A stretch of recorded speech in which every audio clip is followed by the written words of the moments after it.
Boa noite. Você assiste a partir de agora o Espaço Público, programa de entrevistas da TV Brasil. Hoje nós vamos falar da campanha presidencial e das perspectivas do segundo mandato do governo Dilma Rousseff com o governador do Ceará, Cid Gomes, onde a presidenta foi eleita com 76% dos votos. Para participar da conversa em nossos estúdios, convidamos o jornalista Leonel Rocha, da revista Época, e o colunista do jornal Valor Econômico, Raimundo Costa. Eu sou Paulo Moreira Leite, apresentador e âncora do Espaço Público. Boa noite, governador. Boa noite, Paulo.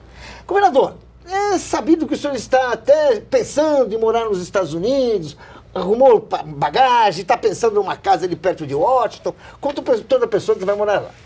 Só já vinha anunciando isso há muito tempo, mas algumas notícias parecem até achar que dá um pouco de vontade de morar nos Estados Unidos, né? Vamos dizer assim, a economia está cada vez mais fraca. Os dias de hoje, no Congresso, com aquela CPI falando da Petrobras e tudo isso, também esquentaram muito. Como é que o senhor está vendo as perspectivas do governo Dilma Rousseff? Bom, eu sou sempre otimista com o Brasil. O Brasil já deu demonstrações de sobra no passado que consegue superar muitos dos problemas que, na atualidade ou na ocasião, parecem problemas insuperáveis. Acho que nós temos hoje dois grandes problemas, um na economia e um na política. Para mim, o maior problema é o da política. E a minha possibilidade de ir para Washington não tem nada a ver com desestímulo ou pessimismo em relação ao nosso país. Tá. Eu estou trabalhando porque é um espaço, inclusive, em que eu poderei trabalhar pelo Brasil também, porque o Banco Interamericano, que é onde pretendo trabalhar, é um banco multilateral em que o Brasil é um dos sócios e os demais países das Américas, e tem muitos financiamentos, principalmente na área social, que é a área onde eu gosto de trabalhar. Bem, antes de prosseguir a entrevista, vamos conhecer um pouco sobre a vida e a obra do governador Cid Gomes.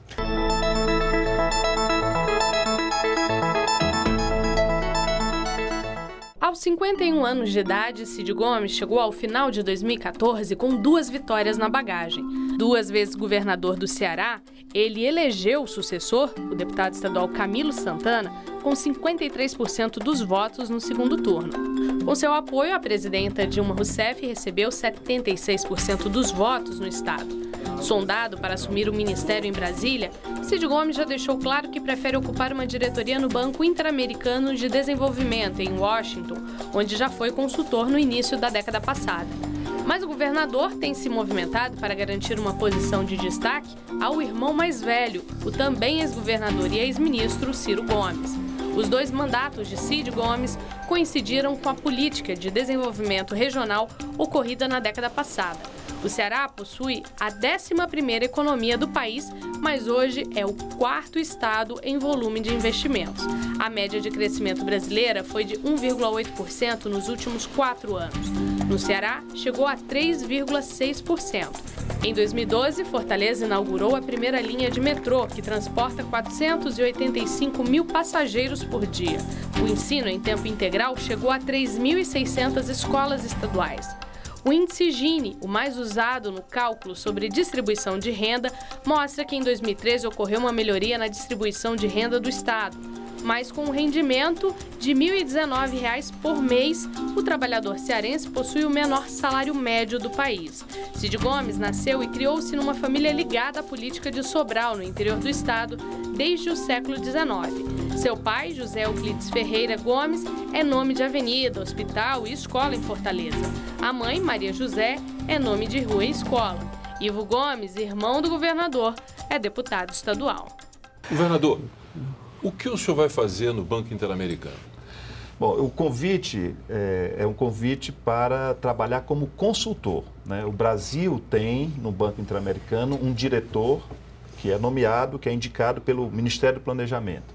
Mas o que eu estou trabalhando é um contrato como consultor diretamente com a presidência do banco. E o que eu vou fazer é analisar... Bom, primeiro, esse termo de referência está sendo elaborado agora. Eu vou deixar registrado estudos de caso de experiências bem-sucedidas no Ceará, uma na área da educação, um programa de alfabetização na idade certa, e uma outra na organização de um sistema que leva em conta os 2 níveis, principalmente municipal e estadual, de atuação de atuação conjunta na área da saúde pública. E ser consultor para análise de projetos de financiamentos que são apresentados por países ou por estados e municípios de todos os países das Américas. Então, a sua participação no futuro governo Dilma como ministro está descartada? Mas essa é uma questão que sempre fazem. Eu não devo, não posso falar sobre cogitações, possibilidades. Veja bem, se eu disser que está descartado, teoricamente eu estaria admitindo que existiria um convite, estaria sendo arrogante, prepotente, descompromissado com o Brasil e me negando a dar a minha cota de participação. Se eu dissesse que aceito, eu estaria me oferecendo, porque, lhe digo sinceramente, até hoje não houve nenhum convite para mim. Então, é melhor a gente não tratar sobre especulações. Mas o Ministério... Pessoalmente, o que eu quero deixar bem claro é isso. Eu tenho um pavor também, a história de que político não diz o que pensa, o que fala não reflete o seu real sentimento. O meu projeto pessoal e o meu projeto familiar, o que seria bom para mim pessoalmente, o que a minha família deseja, é de que realmente eu passe. Eu estou há 22 anos na vida pública, com mandatos. E o que minha família deseja é de que eu possa passar um tempo, vou trabalhar, é um local onde eu poderei interagir com o Brasil, mas é sempre um trabalho bem mais regrado, com horário, que a política e os mandatos que eu ocupei até agora nunca me permitiram ter. Bem, governador, eu não vou insistir na questão do desafio que constituiria para o senhor o Ministério da Educação. Mas a política educacional do Ceará é uma política educacional reconhecidamente de sucesso. O que é preciso para que o ensino básico, o ensino fundamental no país melhore tanto em termos de qualidade como em termos de remuneração para os professores, diante das dificuldades orçamentárias que são previstas aí para estados e municípios? Bom, eu sinceramente, eu acho que salário, claro, para qualquer pessoa é fundamental, mas nem sempre o desempenho de uma escola está relacionado, de uma turma, está relacionado ao salário do seu professor. Você tem escolas em que salários são melhores e o desempenho é pior do que escolas em que o salário é mais baixo e consegue ter um desempenho maior. Não há uma relação direta com isso, embora eu queira dizer que é fundamental que a gente valorize e remunere bem os professores. Eu tive experiências que me ajudaram muito ao longo da minha vida. Eu sou filho de pai e mães professores e não enxergo nenhum outro motivo para que eu possa ter tido a possibilidade de realizar o meu sonho. O meu sonho era a vida pública, ser prefeito da minha cidade. E consegui isso pelo caminho da educação. A nossa família não é uma família, apesar de ter tradição, foi dita aí na política, mas não é uma família de posses. Então, a gente conseguiu, eu consegui pessoalmente realizar o meu sonho, porque foi dada a mim educação. Esse é o grande trunfo. E eu acho que é papel básico do poder público assegurar direitos iguais às pessoas. E entre os direitos fundamentais está o direito à educação. É isso que vai permitir que a pessoa tenha um desempenho no futuro melhor. Então, eu quero registrar com isso o meu compromisso com a educação. Eu fui prefeito e pude, como prefeito, executar, num primeiro mandato meu, toda a agenda tradicional da educação. Professor com nível superior, era meio a meio, nós deixamos em 100%, concursos, isso só foi possível com concursos, melhorias salariais, reformas de sala de aula, computador na escola, enfim, tudo que você possa imaginar da agenda tradicional, nós aplicamos lá em 4 anos. Ao final do primeiro mandato, eu fiz uma avaliação externa e, pasme, mais de 60% dos alunos, já com até 3 anos de escola, não tinham aprendido a ler e escrever. Ou seja, falência total.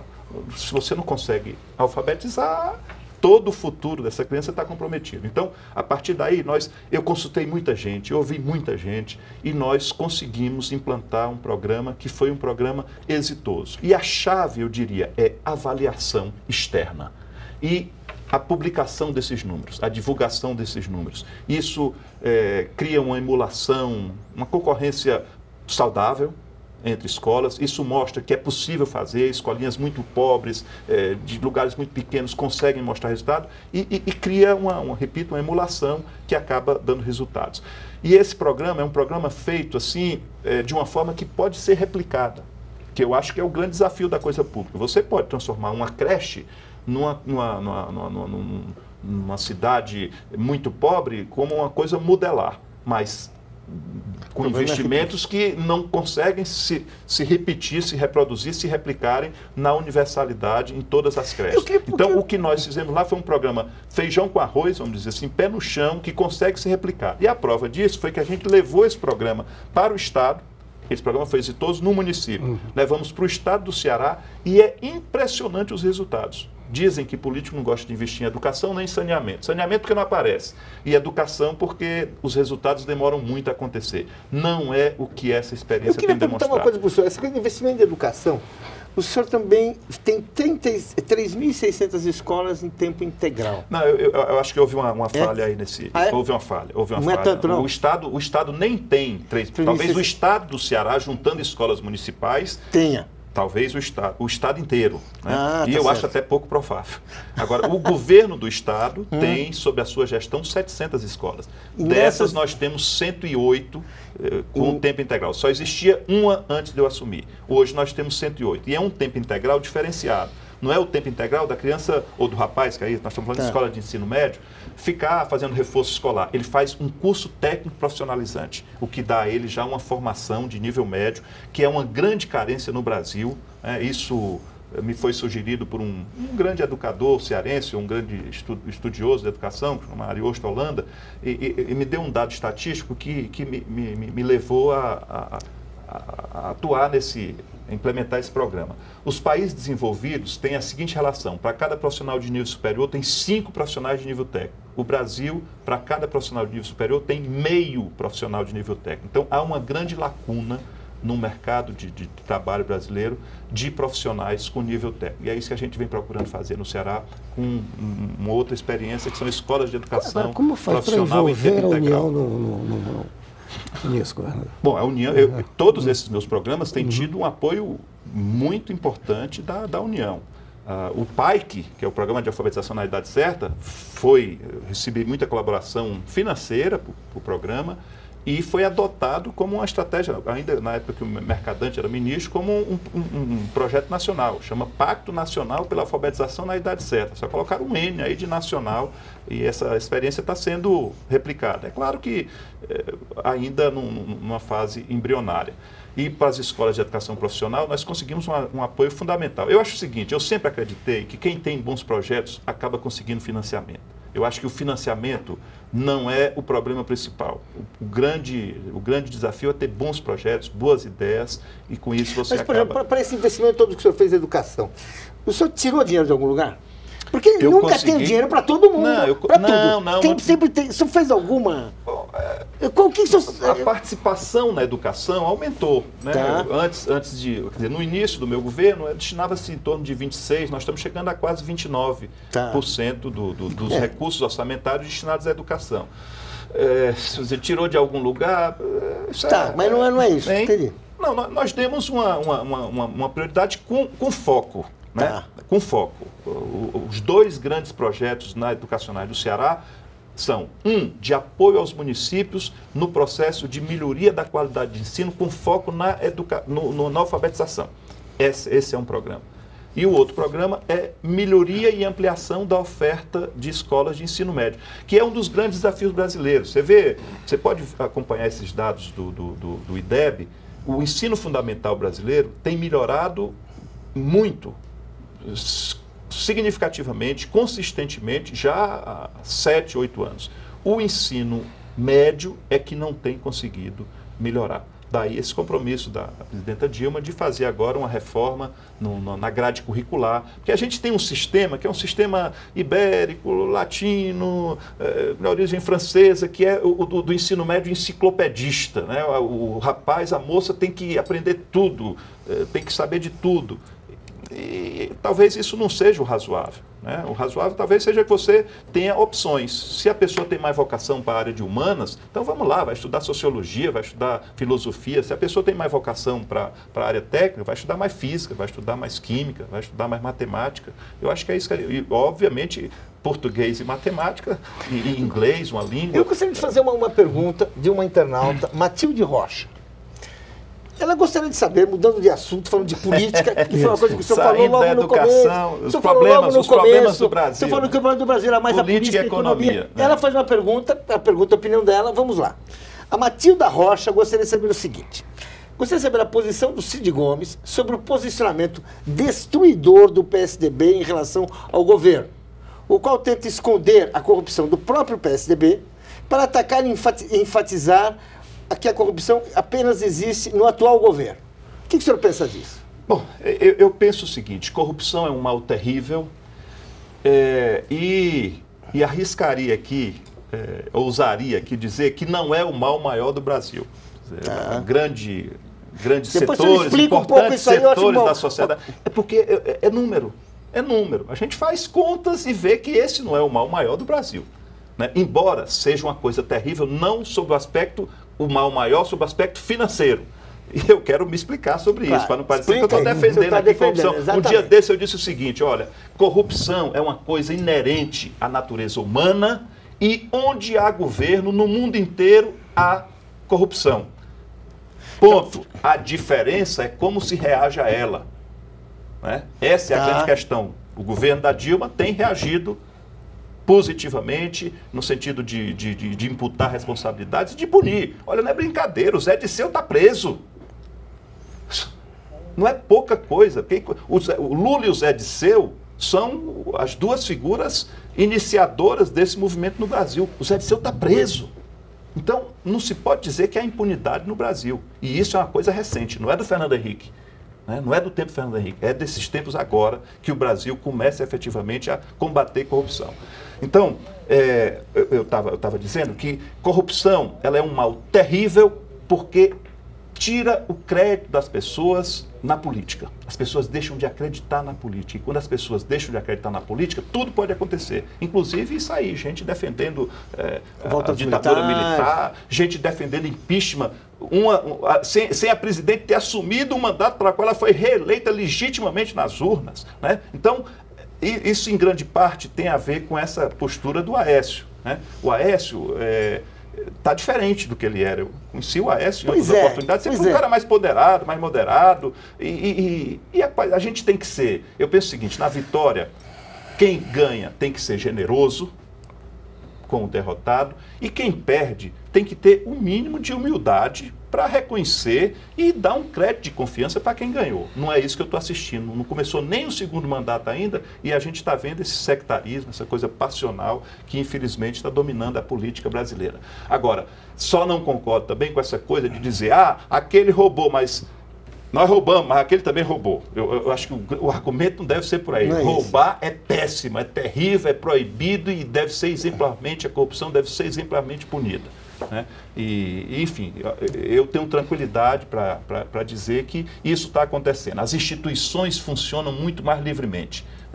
Também não é o executivo quem cumpre o papel embora a polícia esteja vinculada ao executivo, mas você tem aí Ministério Público, que é um quarto poder, você tem Poder Judiciário, que, enfim, tudo tem que funcionar bem e a gente sabe também que originalmente, se o executivo não dá margem para isso, porque no fundo os recursos estão no poder executivo, não vai acontecer. Vou dar aqui um exemplo. A Polícia Federal, no tempo que o Lula assumiu, salvo engano, tinha 5.000 pessoas para cuidar do Brasil inteiro. O Lula acho que contratou 10.000.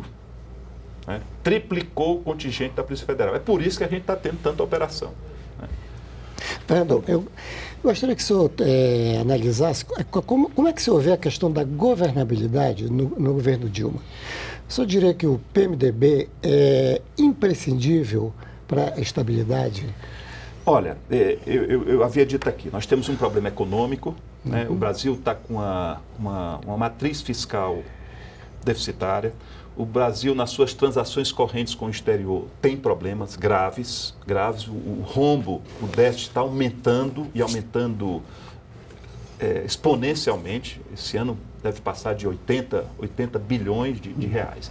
Mas eu acho que essas coisas são equacionáveis. O Brasil, repito, já deu demonstrações de que consegue superar isso. Um esforço aí para exportação, um esforço para o setor industrial, onde está talvez a raiz dos problemas do nosso déficit de balança comercial, a gente consegue reverter. Agora, a política no Brasil chegou no fundo do poço. Né? Quando se fala governabilidade, está falando da relação, né, principalmente entre executivo e legislativo. Eu acho que essa coisa precisa ter uma inversão, precisa ter um ponto de inflexão em que se resgate, né, ou se instaure no Brasil uma relação menos promíscua, uma relação menos cínica do que Você está dizendo que esse modelo está esgotado, né? A meu juízo, sim.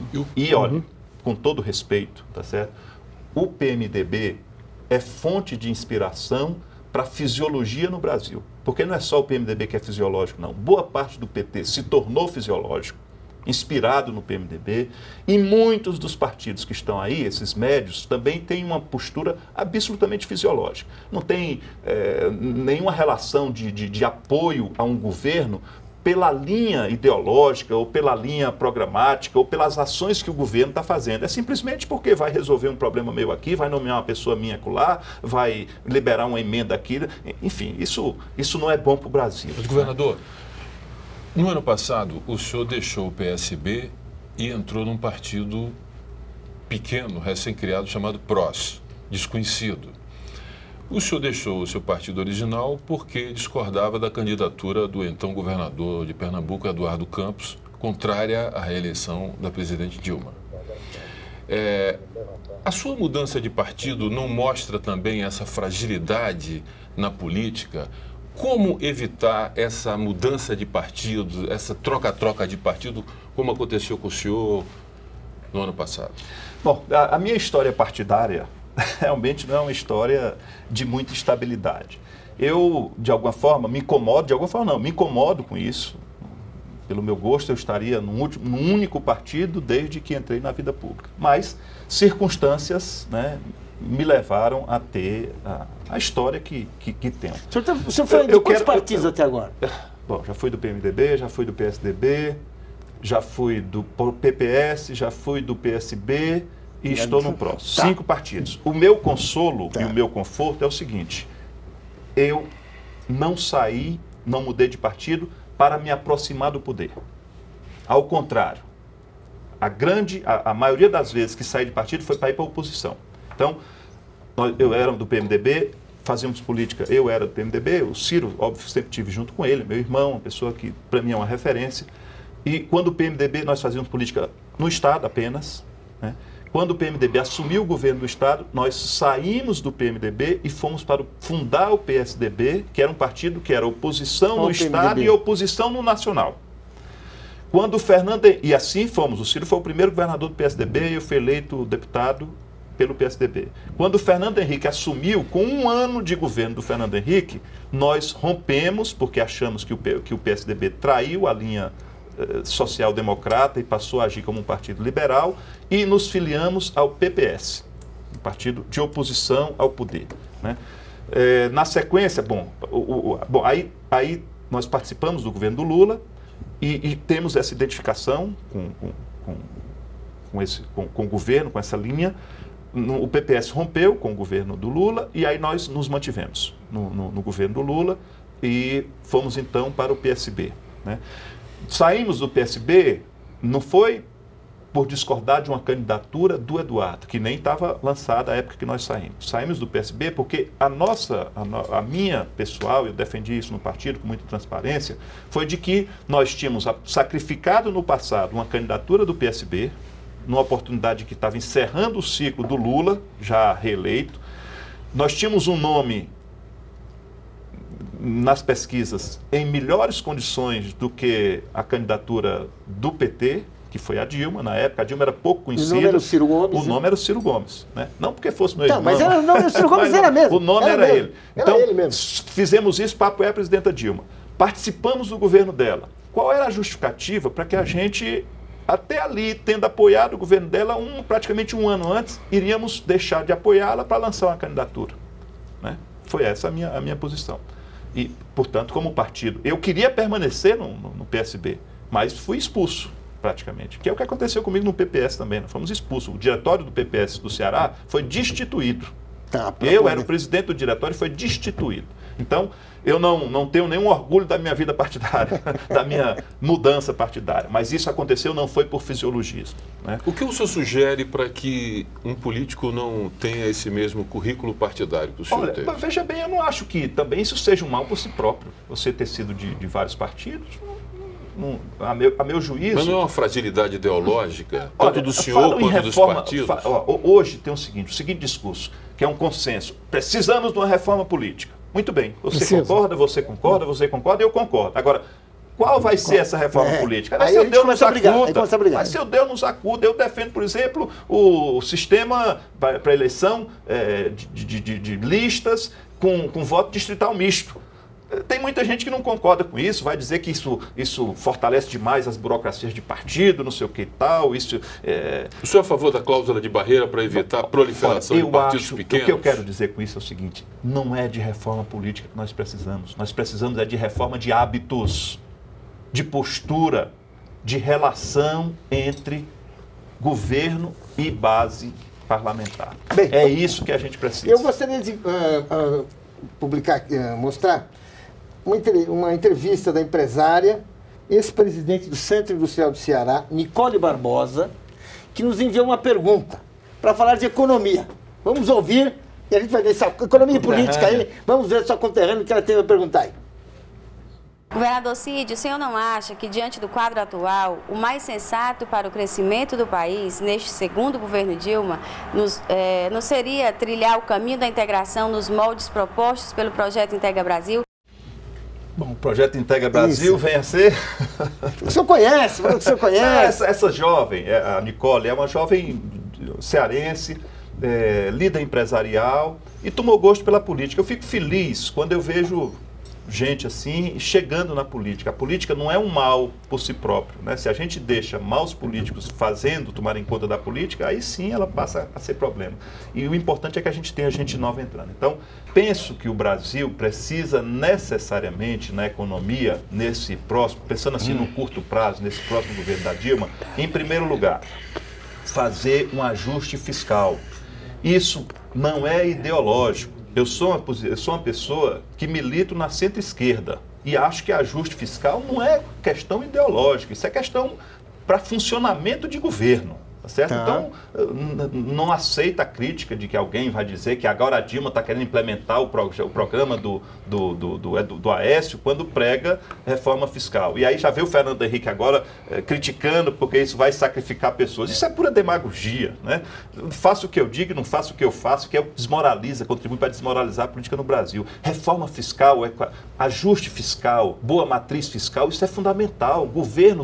Eu sou defensor de um governo forte, né, de um governo com poupança, de um governo que possa interagir com a sociedade para fazer reformas sociais, para distribuir renda e para apoiar o setor privado naquilo que é importante, infraestrutura, apoio à divulgação, à comercialização, enfim, 1 milhão de coisas que a gente tem que fazer. E só se faz isso se o governo tiver dinheiro. Se o governo tiver quebrado, sem dinheiro, ele não vai fazer nada. Não vai fazer nada. Então, o que eu defendo é isso, que ela, no primeiro momento, faça um rigoroso ajuste fiscal. Coisa que eu fiz ao longo da minha vida inteira. Eu me sucedendo, Paulo, como governador, acho que você está querendo acabar o bloco, né? Então, deixa para o próximo. Tá bom. Bem, nós vamos fazer agora, então, um rápido intervalo, mas voltamos em instantes com o governador do Ceará, Cid Gomes. Você pode enviar perguntas pelos endereços que aparecem na sua tela. Não saia daí.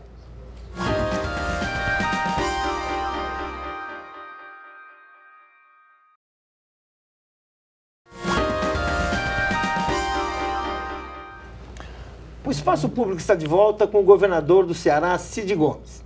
Lembrando que você pode participar enviando suas perguntas pelas redes sociais. Nós vamos ouvir agora uma pergunta do capitão Wagner, da Polícia Militar do Ceará, que acaba de ser eleito deputado estadual pela oposição.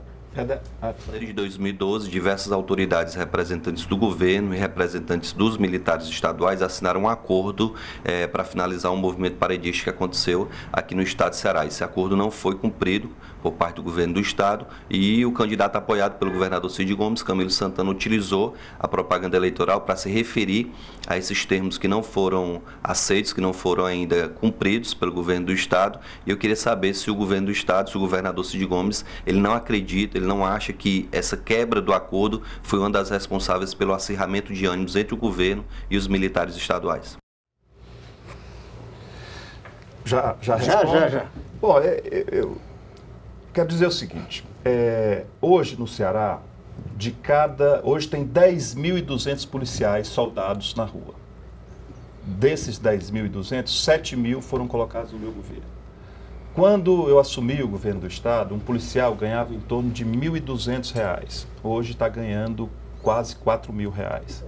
Todas as questões que foram assumidas como compromisso por ocasião de uma negociação, de um motim, porque greve não é permitida na Polícia Militar. Houve um motim e isso trouxe profunda insegurança à cidade. Aconteceu a mesma coisa no Maranhão, aconteceu a mesma coisa. Existia no Rio de Janeiro, na Bahia, e eu fui obrigado, né, por um intermediário, não assumi, quer dizer, não fui pessoalmente para isso, porque discordava, mas por um intermediário, em bem, né, a bem da sociedade, a bem da segurança lá, houve uma negociação em que nós acatamos o que havia sido solicitado e foi cumprido. Né? Tudo que foi comprometido foi cumprido. Governador, eu queria voltar à questão da governabilidade. Como o senhor sabe, a próxima legislatura nós devemos ter 28 partidos. Atualmente temos 22. Com 28 partidos é praticamente inviável essa questão da governabilidade com o Congresso. Bem, eu sei que houve, na saída de um encontro com a presidente, o senhor chegou a propor a formação de um partido de esquerda reunido o PROS, PDT e o PCdoB, que não deixa de ser uma forma de haver um enxugamento e deixar o Congresso mais estável, né?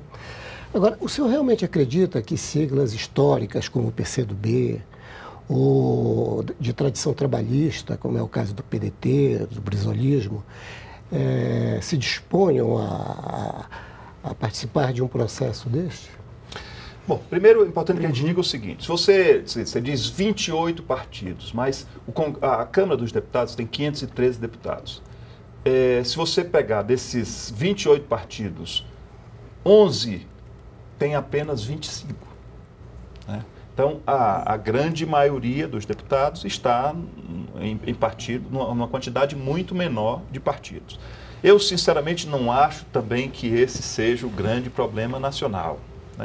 É óbvio que a relação do executivo com o legislativo, ela tem que se dar pela liderança partidária, e se você, ao invés de 10, né, ou 5, você tem 25, isso vai ser mais trabalhoso. Né?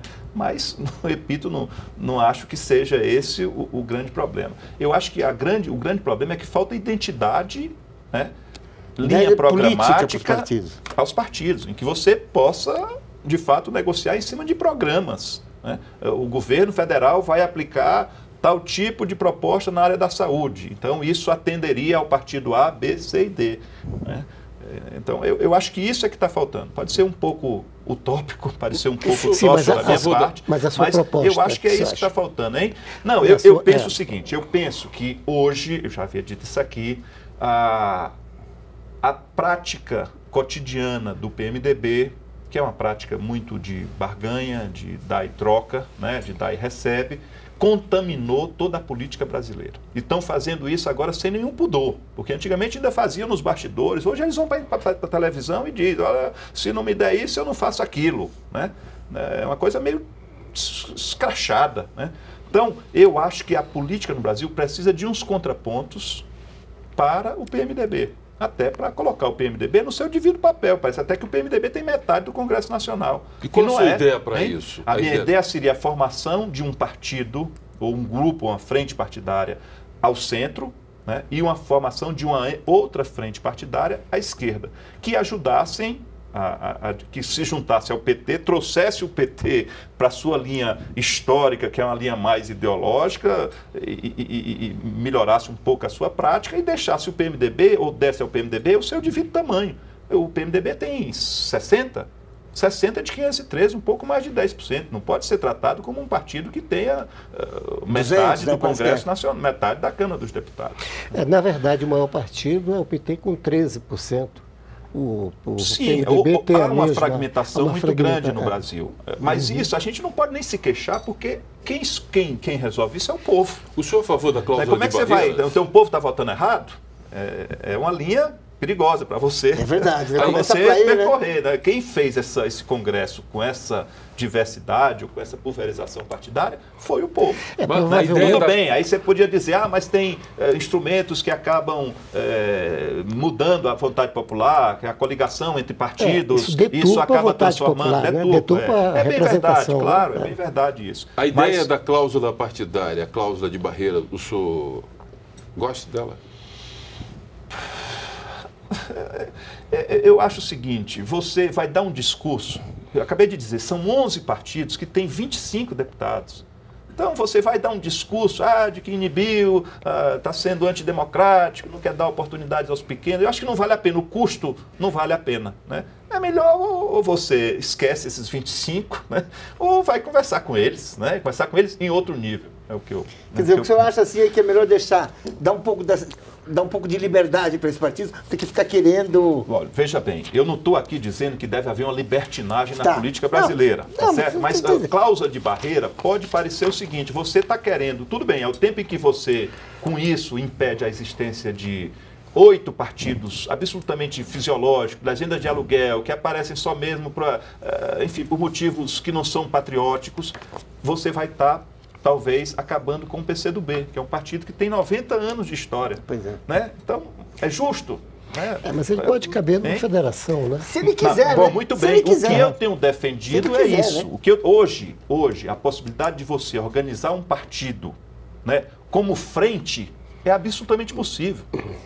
Preservando os partidos, os seus estatutos, dentro de um estatuto maior de uma frente. Então, o que eu estou defendendo é isso. A gente fazer frentes, uma frente de centro, né, que possa ter aí 60, 70 deputados, uma frente, o PT, que tem 70 como partido principal, quero mexer no partido, tenho respeito pelo partido da presidenta, sou aliado deles, e uma frente de centro-esquerda, que se some aí a esses dois e dê a governabilidade que acho que a presidenta precisa. Governador, um dos maiores problemas da política, dizem os sábios, é o financiamento da política. Que modelo o senhor acha que tem que ter o financiamento no Brasil? O financiamento da política, dos partidos, das candidaturas? Bom, eu defendo o financiamento público de campanha. Exclusivo? Tá certo? Eu defendo isso, exclusivo. Agora, de novo vou dizer, isso não é o problema. Porque você pode ter um financiamento público de campanha em que se equipare mais ou menos as oportunidades, mas alguém burle isso e vá pegar um dinheiro da iniciativa privada, por baixo dos panos, de caixa 2, não sei o quê. Não vai ser isso que vai impedir. O que vai impedir é o treinamento melhor das nossas polícias, o treinamento melhor dos nossos procuradores, o treinamento melhor do nosso judiciário, para que, de fato, façam a fiscalização. Porque as contas partidárias raramente são cotejadas com a realidade. Eu desconheço alguma análise de prestação de conta que tenha acompanhado, de fato, a execução. Se o palanque que foi montado lá em Biriti, dos Lopes, realmente está lá computado na campanha. Então, se começa a fazer isso, uma polícia que investigue mais, um Ministério Público que tenha mais condições de acompanhar a execução, as despesas de uma campanha, aí sim, de fato, a gente vai coibir o Caixa 2. O Caixa 2 vai... Então, por que isso não é contra o financiamento privado? Eu sou a favor do financiamento público. Sou a favor. Claro. Porque isso, no final das contas, para quem é honesto na política, né? Não é que facilite. Quem se dispõe a ir para uma campanha eleitoral, disputar um mandato eleitoral, ele está querendo prestar um serviço público, se é sério, se é honesto, se é dedicado. Então, isso deve ser financiado pelo poder público. transparentemente, para que a pessoa não fique devendo, nem fique depois refém de ter que atender a construtora exatamente. tal, de ter que atender o fulano de tal, porque foi ele que financiou a sua campanha. Que no fundo, acaba fazendo com que o dinheiro público seja drenado. Ou você acha que alguém financia alguém sem expectativa de ter algum benefício? Essa coisa do benefício pode ser diferente. Você pode ter um benefício sério e você pode ter um benefício desonesto, né? Eu sou a favor do financiamento público, mas não acho que esse seja a matriz dos nossos problemas. Também. Tá. Uma questão aí. O Ceará tem uma questão histórica com relação à seca. E a grande discussão é como que a gente combina um estado, um semiárido, com a água do semiárido e no atendimento à população. Como é que é isso? Olha, do jeito que isso é uma adversidade, o fato de ter um índice de chuva pequeno, acaba sendo um potencial. Porque você tem um nível de insolação que permite, desde que você tenha tecnologia, desde produzir energia solar em grande quantidade, com capacidade operacional maior do que a média de outros países mais afastados do Equador, como você pode, com tecnologia de transporte de água e irrigação, ter produção o ano inteiro, né? Porque nós não temos variação climática. Então não tem negócio de uva, por exemplo, o ciclo da uva é um ciclo de 4 meses, 4 meses e meio. Se você tem sol o ano inteiro, e ao contrário do que muitos pensam, a uva não gosta de frio, não. No frio ela adormece, a parreira perde as folhas e fica lá só o graveto. Ela volta a vingar na primavera, flor, e esse ciclo dura 4 meses. Se você tem sol o ano inteiro, e irrigação, água e tecnologia, você consegue ter 2 safras e meia de uva no sertão do Ceará, tá certo? Está acontecendo hoje, por exemplo, uma coisa paradoxal, que parece paradoxal, mas que reflete isso que eu estou falando. O Ceará está vivendo o 3º ano de chuvas abaixo da média, bem abaixo da média. Portanto, isso se caracteriza a pior seca dos últimos 60 anos. Não houve uma invasão em comércio, não houve uma depedração, não houve um bloqueio de ruas, porque há uma rede social, né, que começa com o Garantia Safra, que assegura ao pequeno agricultor, e são mais de 300 no Ceará inscritos nesse programa, um seguro digno, isso não é favor, não é esmola, ele paga lá um seguro, se tiver safra, muito bem, o seguro ficou lá no fundo. Se não tiver safra, se tiver uma perda superior a 50%, ele recebe mais ou menos o equivalente, isso vale para quem planta até 3 hectares, na agricultura de subsistência do Ceará. Recebe lá umas parcelas que equivale à renda que ele teria. Bom, por outro lado, nós estamos tendo, nesse período de seca absoluta, pior dos últimos 60 anos, superprodução de leite. O Ceará está hoje produzindo leite porque as pessoas adotaram tecnologias de irrigação, né? Então começa de fazer pasto no inverno, no período que chove, para guardar para o período de seca e o gado leite melhorou a genética, as vacas estão produzindo mais, hoje tem vaca que produz em média 20 litros de leite, quando historicamente era 3, 4, né? Então essa série de componentes permitem que você tenha uma convivência. Eu não quero aqui dizer que o Ceará resolveu todos os problemas, nós temos um grande desafio, o Ceará tem metade da renda média do Brasil. Né? Esse é um desafio permanente. E hoje nós alcançamos, sendo 4,4% da população do Brasil, nós, pela primeira vez na história do Estado, desse médio PIB estadual, alcançamos 2,3% do PIB nacional. Quase metade do que nós somos de população. Historicamente, o PIB do Ceará era 1,9% do PIB nacional. Então temos um desafio grande pela frente, mas acho que essas coisas são possíveis, desde que você se compenetre que o Brasil tem que ser tratado como um todo, e os diferentes têm que ser tratados como diferentes. Eu vejo muita crítica ao projeto de transposição do São Francisco. Isso é fundamental para o Ceará, é fundamental para a Paraíba. Está demorando demais? Bom, muito bem, está demorando, mas nunca se... Pior é não fazer, claro. Tá certo? O pior é não fazer. Nós passamos... Esse projeto foi colocado assim, historicamente, pela primeira vez, por um técnico e tal, no Dom Pedro II. Tá. Dom Pedro II. Falou-se muito dele e tal. Efetivamente começou na metade do primeiro governo como projeto. Você tem que fazer um projeto, depois você tem que licitar, tudo isso demanda tempo, você tem problemas de acompanhamento, de fiscalização, enfim, está andando e isso é o que assegura água em quantidade. E essa não só o São Francisco, o conceito de transposição de bacias, que agora vai salvar a vida do paulistano, né?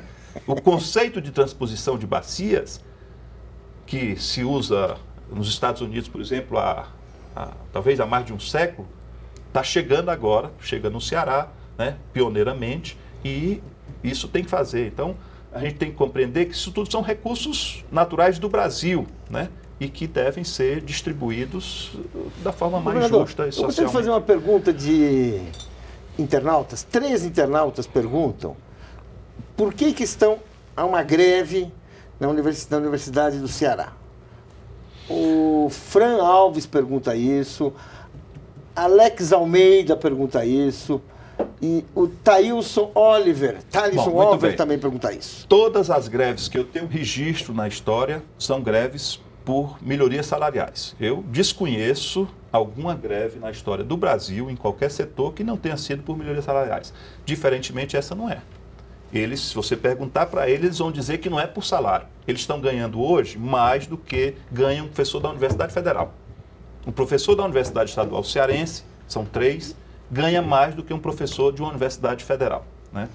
Então, não é salário. A demanda deles eram 5, as demandas, a pauta eram 5, eu atendi 4. E a quinta é o seguinte, é um concurso. Fazer concurso para professor. Tem carência de professor. Tudo bem, concordo, tem carência de professor. Quantos são? Aí começa as especulações. Tantos. Eu disse, como estava essa coisa? Eu disse assim, vamos fazer o seguinte, eu vou participar de um seminário. Cada universidade, cada uma das 3 faz um seminário de 2 dias. Eu vou pessoalmente participar do seminário, atenciosamente ouvir e tal, e vamos discutir qual é a universidade que a gente quer, quais são os cursos que a gente quer, para a gente, de fato, ver esse curso aqui, será que ainda é fundamental que tenha? Talvez, se não é mais, então não precisa mais fazer concurso para ele. Vamos garantir quem já está na conclusão e vamos pensar no outro e tal. Bom, quando eu fui participar desses seminários, eu constatei a seguinte realidade. Não tem padronização, uma universidade, um professor trabalha um percentual da sua carga horária, no outro trabalha outro, na outra trabalha outro. 3 universidades cearenses, não tem padronização. Quando eu fui me aprofundar mais, era assim, dava 13 das 40 horas que tem contratado. Aí eu disse, mas qualquer pessoa que tem 40 horas, dá 40 horas. Né? Não, mas porque tem pesquisa, ensino, extensão, tem o tempo de planejamento. Qual é o tempo de planejamento de aula? O mesmo da aula. Aí eu digo, peraí, nós temos um parâmetro aqui no ensino médio, que é até muito mais complicado do que o ensino superior, que é 1/3. Pessoa das horas que tem, 1/3 é para planejamento. Vocês querem metade para planejamento? Vamos discutir. Onde é que não, mas é legal. Onde é que tem a lei? Não me mostra a lei. Né? Não tem uma lei que diga isso. Então, eu estou nesse processo de discussão com eles. Na hora que me disserem, na hora que a gente padronizar, e eu cheguei a acertar o seguinte, o professor vai dar 52% da sua carga horária para a atividade sala de aula, chão de sala de aula. Combinei, eles concordaram, todos os grupos, 3 estavam lá, as 3 representações da unidade, e depois voltaram atrás. Então, estamos nesse impasse, infelizmente, né? Estamos nesse impasse. Foi a primeira, eu tripliquei o orçamento das universidades, receberam em 2006 99 milhões, receberam em 2013 330 milhões. E o salário duplicou, os investimentos triplicaram, o custeio mais do que duplicou, ao tempo em que tenho tido o privilégio de ser governador do Ceará. Governador, voltando aqui ao início, entre ir para Washington, Washington, né? Washington. É a sede do Banco Interamericano, a sede do Banco Mundial. E o desafio de promover uma revolução na educação no Brasil, qual o senhor prefere? Pessoalmente e familiarmente, eu prefiro Washington. Pessoalmente e familiarmente. Agora, ao longo da minha vida, sempre tive muito compromisso com a coisa pública, estou nisso por vocação e sei que essa vida é uma vida que impõe para a gente sacrifícios. Eu queria saber uma pergunta política. Qual o senhor enxerga como o maior risco para essa aliança que elegeu Dilma Rousseff chegar a bom porto em 2018? Qual o maior risco? O maior risco é político. Né? Qual é? Político, é a relação com o Congresso Nacional. Você vê o seguinte, a Dilma nem começou o segundo mandato. está hoje lá na Câmara ou no Congresso a votação de uma alteração no cálculo do resultado. Eu não digo nem superávit, pode ser superávit, pode ser déficit. O resultado primário, né, que isso é uma invenção de banqueiro. No fundo, isso é uma invenção de banqueiro. Quer dizer, quanto é que vão reservar para mim? Né? Quanto é que vai ficar do orçamento da União para mim? Isso é de interesse da banca, né? E, obviamente, dos que têm dinheiro aplicado. Não é só a banca, são os que têm dinheiro aplicado. Classe média alta, ou aliás, ricos do país, né? Que gostam de ganhar sem... Os rentistas, os chamados rentistas. Pronto, rentista, com todo respeito. Certo? Então, e você vê o nível da discussão. O começo de governo, ou, aliás, a Dilma está no final de um governo para anteceder um outro mandato. Não era para estar essa fragilidade toda. Tudo bem, pode ser até que boa parte desse Congresso está aí não se elegeu e estão querendo vindita, estão querendo se vingar, estão querendo dar o troco, acham que sempre o culpado é o poder, né, é o executivo e tal. Mas, a meu juízo, essa relação tem que ser mudada. E tem uma historinha lá, né, no Ceará, que eu vou contar assim, o cara nunca tinha visto um trem e estava na linha e achando aquilo diferente, e veio o trenzinho pequenininho de longe, foi se aproximando, foi ficando grande, e o cara nunca tinha visto aquilo, o trem bateu nele, ele feriu-se todo e tal, e foi internado no hospital, depois saiu do hospital e andava na cidade, ele era um homem de sertão, nunca tinha visto muita coisa da civilização. O fato é que deparou-se com a vitrine, na vitrine atrás estava um ferrorama, ele viu aquilo, espantou-se, pegou uma vassoura, um pau, quebrou a vitrine, quebrou o ferrorama, e disse, que é isso, está ficando doido, não sei o que. Ele disse assim, não, essas coisinhas a gente tem que matar quando é pequeno, porque depois que fica grande acaba com a gente, né? Então, é mais ou menos essa coisa. Começo de governo é a oportunidade de você criar uma nova relação, tanto na questão fiscal quanto na relação política. Eu acho que a Dilma tem que fazer isso. Governador, o senhor não vê como grande problema para o país o excesso de partidos, nem o financiamento das campanhas, a forma que isso se financia? São todas questões respeitáveis, né, que merecem ser discutidas, mas não entendo serem a raiz do problema. A raiz. Você tem o seguinte, você tem uma raiz... Qual é a raiz? A raiz do problema se chama fisiologismo partidário no Brasil e relação Congresso, legislativo. E como minimizar com o executivo. Esse problema? Com muita disciplina, muita determinação e foco, tá certo? Foco.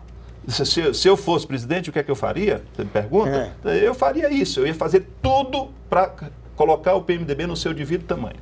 Porque o PMDB, a meu juízo, é a fonte inspiradora do fisiologismo no Brasil. É assim, com ele está dando certo, então vamos fazer o que ele está fazendo.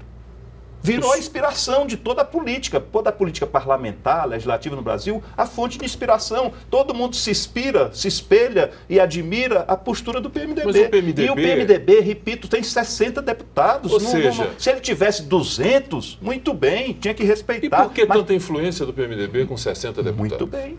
Pergunto eu, por quê? Por quê? Mas é isso que eu estou dizendo, não é para dar, não é para dar. Não é para dar, e é para fazer com ele, eu faria exemplarmente, fazer o exemplo, né? Fazer o exemplo. Duas frentes, 2 partidos, tudo que puder fazer para migrar de gente, tirar do PMDB, desidratar o PMDB e mostrar para essas pessoas que eles são só algumas pessoas, com a má origem, com a má postura. E, enfim, mostrar isso para o Brasil, né? E atuar firmemente. Você não pode ficar alimentando. O PMDB no Ceará elegeu um deputado, eu não vou aqui citar nome, que passou 4 anos do governo da presidenta Dilma, praticando o fisiologismo com gente, com gente no governo, né, em funções estratégicas, chantageando o prefeito, né, se não votasse nele não tinha liberação, porque ele é que tinha um chefe do lugar tal. E teve uma postura de oposição total a Dilma nessa eleição. Pode ser assim, né? Não pode ser assim. Não é ético ser assim. Tudo bem, eu respeito muito a oposição. Agora, quem é oposição, seja oposição. Não pode ficar nas tetas do governo e sendo oposição ao mesmo tempo que tem sido. A credibilidade da política está bem baixa. No fundo do poço. No fundo do poço. Eu acho que nunca teve tão ruim. O senhor tem orgulho de ser político? Eu não. Às vezes eu tenho Aliás, eu digo o seguinte, eu tenho tanta vergonha. Fez tudo para eleger um sucessor. Eu tenho orgulho e tenho vocação para a vida pública. Tá certo? Isso é a minha vocação. É a minha vocação. Quando eu tinha 10 anos de idade, o meu sonho era ser prefeito da minha cidade. É a minha Como vocação. melhorar a credibilidade da política? Eu gostaria de, infelizmente, eu tenho certeza que o senhor tem orgulho da sua vocação, até porque todos nós, com todas as queixas que a gente faça da política, a gente vai ver que o Brasil melhorou muito com a política. Eu não sou corporativista de jeito muito nenhum. No tempo que não se Paulo, fazia política. Eu não sou corporativista. Você jamais vai me ver defendendo político. Eu tenho tanta vergonha de como a política está, que eu digo assim, eu estou na vida pública. Vamos agradecer o governador, sua gentileza, sua paciência de aguentar tantas perguntas. Prazer. Queria agradecer o Leonel Rocha, queria agradecer o Raimundo e queria agradecer especialmente você que está nos assistindo até agora. Né? Se você quiser saber mais sobre esse programa, entre no nosso site da TV Brasil. E desde já convido você para um novo encontro aqui na próxima terça-feira, às 10 da noite, em mais um programa Espaço Público. Até lá.